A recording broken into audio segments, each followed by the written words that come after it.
10 to 9. One of the biggest TV programs in the world this year is on Apple TV. It's called Severance. And the central idea is that the characters have a chip implanted in their heads which separates their work selves from their non-work selves. Attitudes to work are changing everywhere, particularly amongst young people. To what extent should we enforce a strict demarcation between our work selves and the rest of our lives? That was my opening question to Gillian Tett, the Provost of King's College in Cambridge, Financial Times columnist, anthropologist, and author of Anthrovision. I think that severance is fascinating and have become addictive for millions of people because it really highlights one of the key paradoxes in the modern world, which is that in the 20th century, we became very used to this idea that work involved going into an office, that we went to at a particular time of our day, wearing particular clothes and different space from our home life. And that became normal in the 20th century. But when you look back over the sweep of human history, most people in most parts of the world have actually not lived their lives like that. Work and home and rest and play has all been kind of blended together. And what's fascinating is that COVID tossed us back into a world where the boundaries broke down quite dramatically.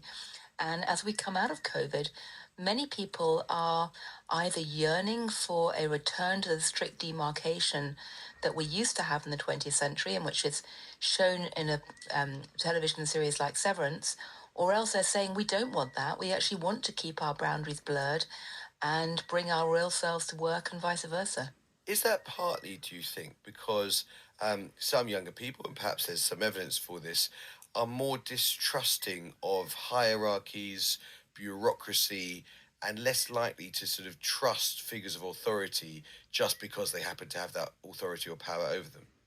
Well, I think there have been two really important shifts in our social fabric in the last decade or two, which have been partly arising due to the spread of mobile phones and the internet. One of those is a move away from trusting authority figures in a so-called vertical hierarchy of trust to trusting our peer group instead, ourselves, if you like.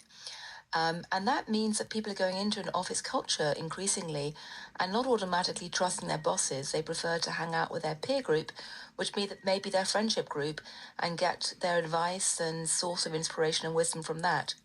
The other shift is that people are increasingly assuming that they can pick and mix all aspects of their life according to their personalized desires, in the same way that they might say pick and mix their coffee choices or their playlist with music or their friendship groups online.